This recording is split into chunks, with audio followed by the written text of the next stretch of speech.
30 décembre 2008, expérience 101, démon. Il y a 2 jours, j'ai zappé sur une série bizarre avec des anges sur Canal+. C'était glauque et putride à souhait, une histoire d'anges déchus. Mais surtout, ce qui était bizarre, c'est l'espèce de mélange qu'ils faisaient. Une espèce de grand n'importe quoi. Avec d'un côté des anges karatékas plus ou moins méchants qui pourchassaient des gentils anges déchus qui veulent la rédemption, mais bon, les autres anges veulent les buter, ce qui leur fait très peur parce que, vu qu'ils ont pas d'âme, ils vont retourner au vide. Totalement débile, quoi. C'était hyper glauque. Alors que je regarde la série, surtout par curiosité et pour voir où ils vont en venir, une voix commence à me parler. Genre un type qui t'aborde au bar. Eh ben c'est nul ta série, t'en penses quoi, etc. C'est rare que l'on me parle directement, la plupart du temps je parle à des esprits par fusion d'esprits. Mais bon, là je ne me suis pas méfiée et j'ai engagé la conversation.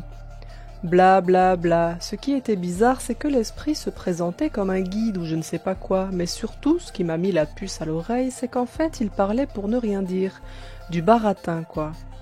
Par contre j'aurais juré qu'il me testait. Il disait des trucs plus ou moins bizarres et attendait voir si j'avais une réaction de peur. Pendant un moment, je n'ai pas réagi, faut dire que je regardais la télé en même temps. Puis finalement, j'ai vérifié sa structure énergétique, évidemment entité négative. Ce con, c'était un démon. En fait, je ne me suis pas méfiée, mais comme je regardais une série qui ne volait pas haut et qui éveillait un état de conscience pas très élevé chez moi, puisqu'il était question d'anges déchus, je me suis retrouvée naturellement connectée du côté des démons.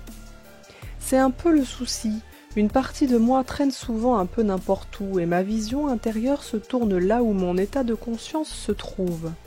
La plupart du temps je filtre, c'est-à-dire que je n'accepte que les connexions télépathiques par fusion d'esprit.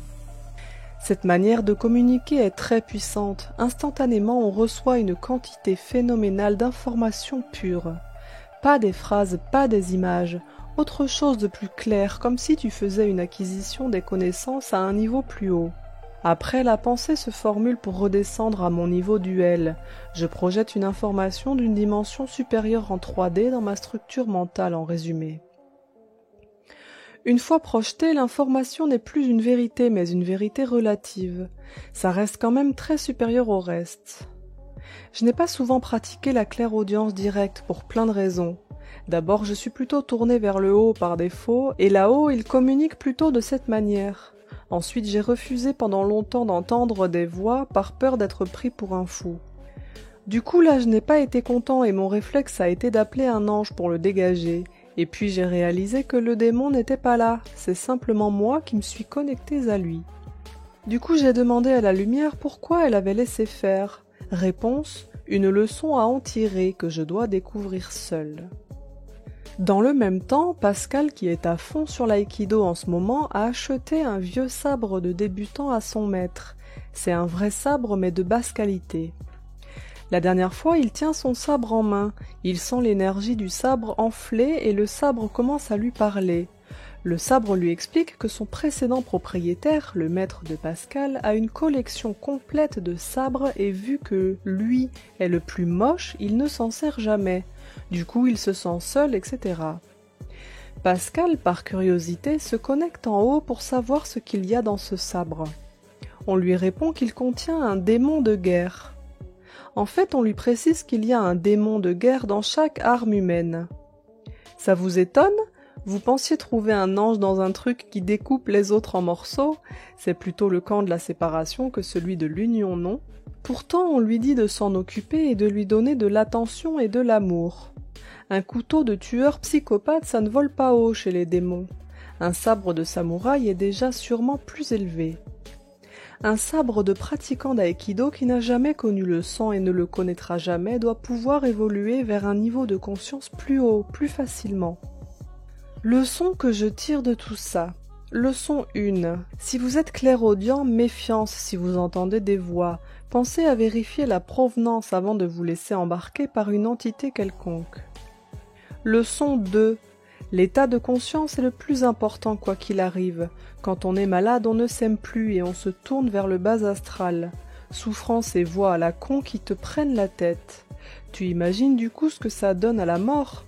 Il est clair qu'il faut parvenir à être centré sur le cœur quoi qu'il arrive, à travailler sérieusement. Leçon 3. Les anges nous permettent de guérir nos peurs, les démons nous permettent indirectement de les déceler, puisque bien souvent nous cachons les peurs en nous pour ne pas les voir. Donc les deux camps ont leur utilité. Si on rejette le démon et qu'on se précipite dans le camp de l'ange, on a tout faux, on est tombé dans le piège de la dualité. L'inverse est aussi vrai.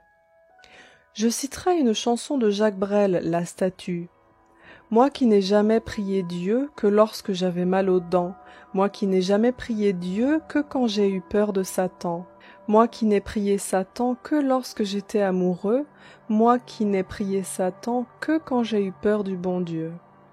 C'est ça la dualité, on passe notre temps à fuir d'un camp à un autre. Le Dieu que nous cherchons est le grand Un, celui qui englobe tous les aspects. Il faut comprendre que le but est de s'élever au-delà de la dualité et que pour ça les deux camps sont utiles pour nous et surtout nous devons donner de l'amour de manière inconditionnelle, c'est-à-dire aux deux. Mais les saints qui chassent les démons, me direz-vous? Deux questions. Une, d'abord, sont-ils des saints ou des êtres incarnés qui visent la sainteté et qui sont devenus des saints après leur mort mais qui ne l'étaient pas totalement de leur vivant? 2. Comment donne-t-on de l'amour à un démon? Certainement pas en le vénérant ni en lui faisant un câlin. La boule d'amour les renvoie chez eux, mais il est possible également de les faire évoluer. Pensez à Saint Gérard qui contrôle un démon en l'obligeant à tenir son cheval pendant tout un trajet. Pourquoi, alors qu'il aurait pu le détruire facilement ou le renvoyer chez lui en appelant un saint ou un ange? Bien sûr, il se teste lui-même d'une certaine manière, mais il y a plus à trouver là-dedans. Mon troll n'est pas un démon, mon gnome non plus, pourtant il ne vole pas haut au niveau astral. L'un incarne la violence physique et l'autre la violence verbale.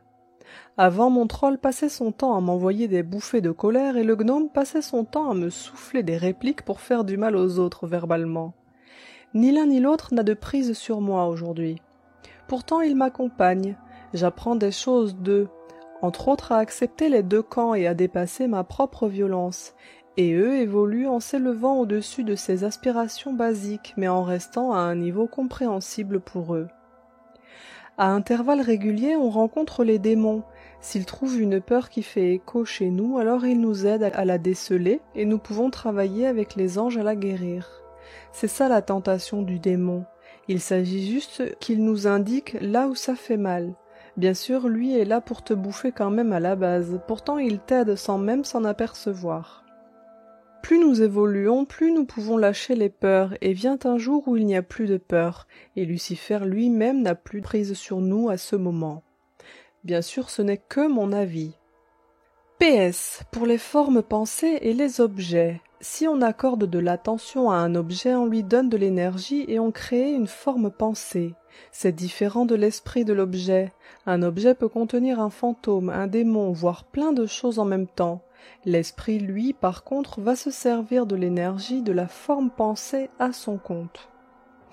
C'est pareil quand on vénère un dieu, on file de l'énergie à un égrégore que lui va utiliser tranquille. Idem quand vous entrez dans une société secrète ou un ordre occulte quelconque.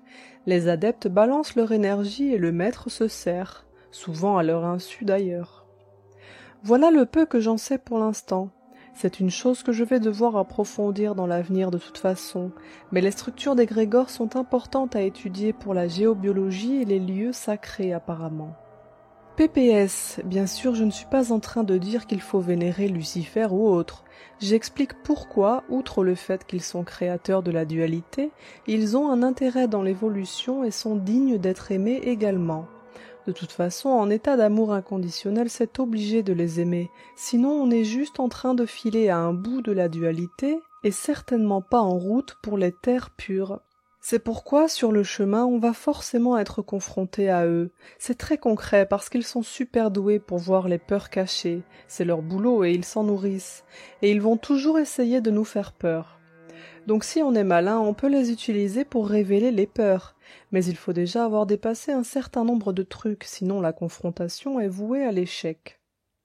Pourtant, quand on est prêt, les guides nous lâchent et nous laissent nous démerder avec. Alors, à bon entendeur.